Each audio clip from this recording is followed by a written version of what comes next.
I'm Sori. That's Booby. And Ghosty and Lighty. Culpy. I really like Ghosty. Ghosty is like kind of up there with Booby. I know. He looks really cool too. I did that. I watched the Pain of Salvation review. Yeah. And I did it in black and white. Yeah. So he looked really cool chilling in the back. Yeah, he's BA. For sure. So this is the day, guys. We're able to start the backlog of Patreon picks. For sure. So welcome to Patreon week. If you did a paid review, we've got one kind of floating out there. Yeah, I think there might be a few floating still that I'm waiting for a response from people, but I think there is only in my backlog. Anyway. Yeah. But this, which if I missed you, make sure you message me. Which group is this? Which alliance is this? I told you, and then you went and forgot, and I wasn't expecting that because you're great memory. Epic Underground. Yes, it is. Is that Culpy's group? No, Epic Underground. No. Which one's Culpy's Culpy group? Sin and Glory. Oh, that's right. Yeah. Angra is a legendary Brazilian progressive band. Oh. Okay. You said I don't read those. This is part of a concept record from the big homie Calendros.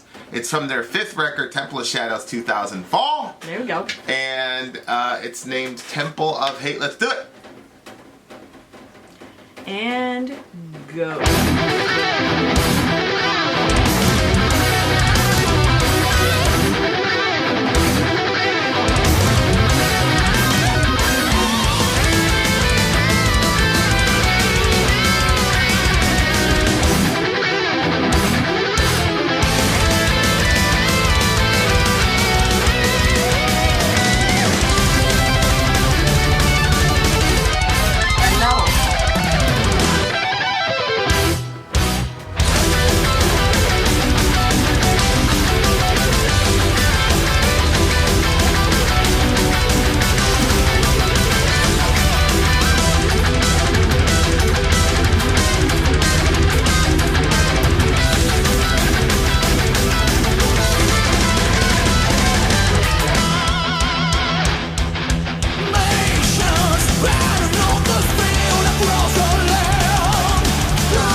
Whoa. Have we done anything from this band before? No, you know who they sound like though? Remember there was oh my word, and it's such a major band. You guys are gonna be so offended that I can't think of it right now. Yes, Iron Maiden. Yeah. Don't they sound like them? Well, the guitar... It reminded me of when he was standing there and they did like a revolutionary sort of song. What song was that? I don't remember. I don't remember the name of it. They sound... I mean, there's only one Iron Maiden. But they sound... They're definitely influenced by Maiden, I'll say. For sure. For sure. Yeah. The minute they started, I was like, wait, what? Yeah. Yeah. Yeah, I can't wait till we get through all that stuff. I can listen to Maiden again. But Lord. I think that they did good though, you know? It's Revelation Code 11 striking over us. Yeah, what? Revelation. What I got from this song was that there was like, well, they said the Temple of Satan, which, I mean, I don't know.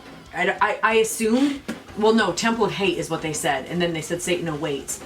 I kept thinking about like 70 AD sort of situation where like the destruction of Jerusalem. The destruction of Jerusalem, where the you know, they had a temple that was there, but then like if you're not part of what was going on with that temple, then I could see how you would think that it was a temple of hate. And then when the people were coming to overcome them, who overcame them? Was it Babylon? In 70 AD? Yeah. That was the Romans. It was the Romans. Yeah. And the Romans were Titus going all Vespasian. across, because at the beginning, can you pull the ruthless stealing territories from our hands. I don't know. I guess I was it's either just that thinking, or the Crusades. Yeah, but was the what temple would be their own temple? Why would they be saying Satan awaits? Well, he's saying bells announcing changes. So I was listening to this thing one time, and he was talking about Muhammad was trying to figure out what they could use to call people to prayer. And, you know, people were saying, well, do this, do that, and somebody mentioned bells, and Muhammad said, well, Christians use bells. Mm-hmm. And then there was another suggestion, and he was like, well, the Jews do that. I forgot what the Jews did. And then, you know, they came down with the conclusion of the Azan, you know, Allah Akbar, Allah Akbar. So that was their version instead of bells. Oh. So when it says bells announcing changes for the better, and then it talks about Temple of Hate, it just seems like a Christian military coming into Jerusalem, basically. And the reason I'm saying Jerusalem, because it says Revelation Code 11, and if you go to Revelation 11, it says that's where he's told to measure out the temple. Mm-hmm. Go and measure the temple of God and the altar and count the number of the worshipers there. And obviously the temple was located in Jerusalem. So I just think that it's obviously during the time of Crusades, I agree with you, there was no temple standing because the second temple got destroyed in AD 70. But, you know, the church is also a temple to some degree. And I think it's an ironic way of saying you're establishing the church, and the church is a temple, but it's a temple of hate. Very much similarly to the way Jesus characterized the synagogue of Satan.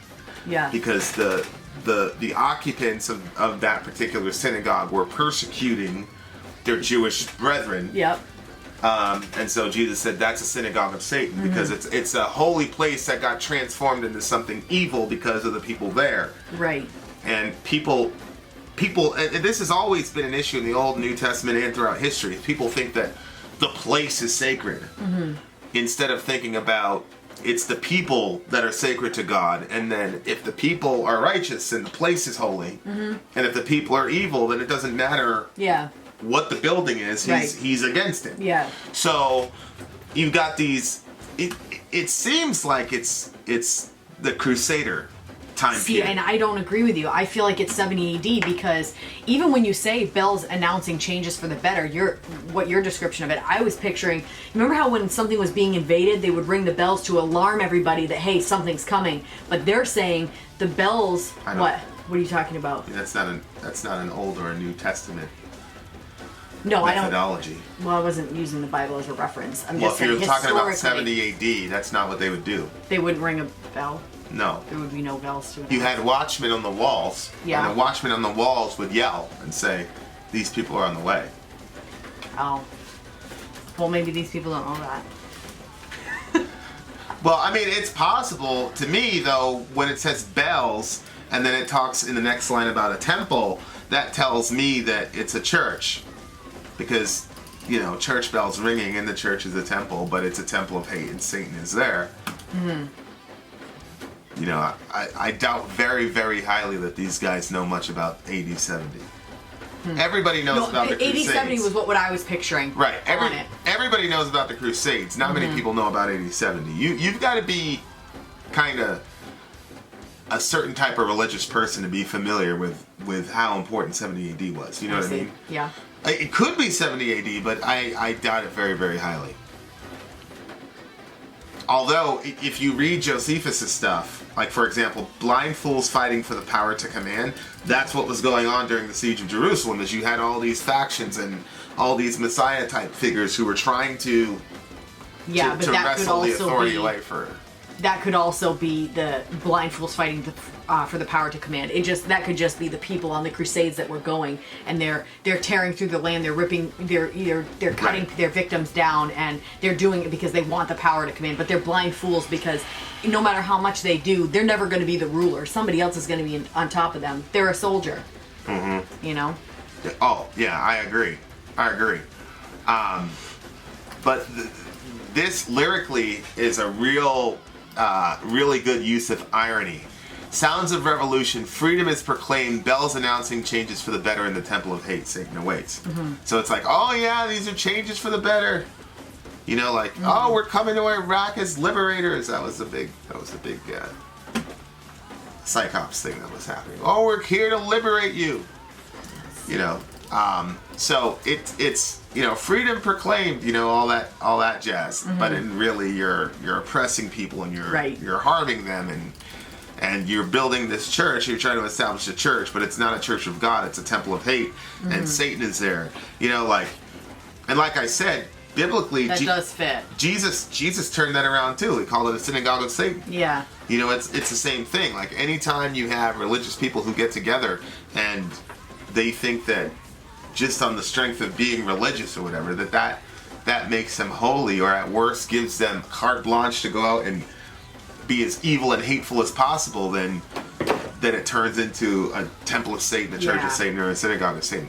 Oddly enough, the Jews at the time, here's a real irony, the Jews at the time would have been much safer if a bunch of folks from the Church of Satan showed up and set up shop in Jerusalem than the Catholic Crusaders. I mean, that's a fact. I mean, we've got Church of Satan. They just won their religious whatever thing, so now they're an actual religion. They've got a little Baphomet statue and all that jazz. Yeah. But they're, for the most, and there's a documentary about that we got to watch at some point. But yeah, but I mean, they're big, like, you know, like, hey, don't do any harm. We won't mess with you unless you mess with us. Da da da da. And you know, they're not very big on like conversionism and whatever. So like, those people would have had a much better shot if there was literally a temple of Satan there, versus a Catholic church there. Yeah. And did the Crusaders kill even children? Oh, of course. And that's the other thing, and they're not supposed to harm the children. Yeah. We're not supposed to either as Christians. My gosh, but. Right. Well, yeah, right, and you know, Albany Rose, who's our atheist Satanist friend, takes it to the extreme, which I love. Right. Which is, she's not going to harm children, including abortion. But what I'm saying is, and you know, everybody knows that we're Christians and all the rest of it. Oh, is that the basis for why she believes what she does about it? Oh. We're going to have an interview with her at some point. Yeah. But like, it's interesting to me that, you know, it's like, you know, Satan awaits, like he's generally the perennial bad guy, and I get it, you know, in the Christian tradition he is, but it's just ironic to me that those poor Jews would have had a better time with Satan, the Satanists, than they would have with Christians. The Jews? Well, yeah, the Jews suffered under the Crusades more than anybody. I mean, the Muslims were there, but the Muslims were fighting. You know what I mean? There was back and forth. You had Salah. Why do I never picture the Jews being affected by the Crusades? I only picture like like they crossed lands and went to like pagan lands. You Who's they? The Catholics. Oh no, the Jews had a terrible time during the Crusades, and it was the Christian. I mean, yeah, there was definitely some Muslim aggression for sure, but it was our folks. It was the Christians who were really persecuting the Jews so bad that the Jews ran to Salah ad-Din. Oh, that's right. And that's right. Salah ad-Din, you know, they were like, and he says, we're not those men, and you know, we took care of them, and there was a Jewish Renaissance under I forgot about that. It's Yeah, so cool. yeah, like one of the greatest, the Rambam, who is a major Jewish. You can't get bigger than the Rambam in modern Judaism, and he wrote all his stuff under Islamic rule. All of his, he finally had the peace and without harassment, and he was taken care of, So, yeah, I mean that's part of Christian history. I mean, We have so much. So they were safer with Satanists In and our Muslims history. than Christians. It's a lot more. I mean, it's a fact. That's not going to make us very popular with Christian people, but I mean, it's a fact. No. But I'm so secure in who Jesus is that I can say we did terrible things in our past. I know. There's no way you can look at anything Jesus said and justify all that bullshit. So I'm so secure in who Jesus is. I have no problem with saying, "Oh yeah, Christians did terrible stuff." But this is a very, very dark moment in Christian history, and we screwed up. And thank God that Salahuddin and the other Muslims are there, and would to God that some of the Satanists were there to rescue people from us. Crazy, but yeah. Those are the facts. Yeah, I know. It's just so crazy to say those things out. Would to God that there was some Satanists there that would have. But yeah, you're right. It's just. And that's why when you have these urban legends, and I'm sure there's some whack jobs out there who will sacrifice kids in the name of Satan, but so I acknowledge that. But like when Christians talk about every Halloween the Satanists go into the woods and do all this horrible stuff to kids and blah blah blah, it's like, why are you making stuff up against these people when we've got all this stuff in our history that's undeniable? Like, it's not a conspiracy theory. You know what I mean? Like, it's out there. It's plain. So but we have to, these people, we have to make stuff up and create all this folklore around what Satanists are doing to people. Like I said, I know that there's probably whack jobs out there that do crazy shit in the name of Satan. But if you put the crimes against humanity that Satanists have done versus the crimes against humanity that Christians have done, forget it. It's not comparable. It's not comparable. It's not even the same level. So, that's wild. That's why it annoys me when all these unsubstantiated, like if I was a Satanist, I would be insulted in this song. Yeah. What do you mean Satan awaits? Don't bring us into it. That's y'all. You know what I mean? Like, yeah, but it's true. Like, Satan was behind that. What was going on? Yeah, I agree, because we actually believe to some degree, we're theistic Satanists in the sense that we believe that there is an entity out there, that is an opposer and accuser, and in the Old Testament, the term Hasatan was a title. It wasn't a proper name, and it just meant the opposer. Yeah. So, I mean, there's ways around it. I just found it really, really ironic. It's like, good Lord. But yeah, good song. It's probably, like I said, it's probably about the Crusades, but it could be about 70 AD. Yeah, I think I'm going to throw in with you on the Crusades. But, good Lord. What do you get the song? I probably would have even given it higher than what I'm going to give it, but it sounded so much like Iron Maiden that it kind of went down a little bit. It went down because it sounded like Maiden. Yeah, because I want people to be their own thing. Well, they are their own thing. 9.2. I was going to give it a solid 9. It's a solid 9. I don't think I've given it 10 since I've come back yet. But it's a solid 9. No, I haven't stopped listening to that Pain of Salvation song. It's Silent Gold. I'm like over and over and over. Yeah, it's your type of song, for sure. I love it. For sure. It's one of the ones that if I played it for the kids, they'd be like, that's boring. They would. Yeah. Seduct. Yeah, they always think the songs I love are boring. I really would like to slow dance to it. Anyway. So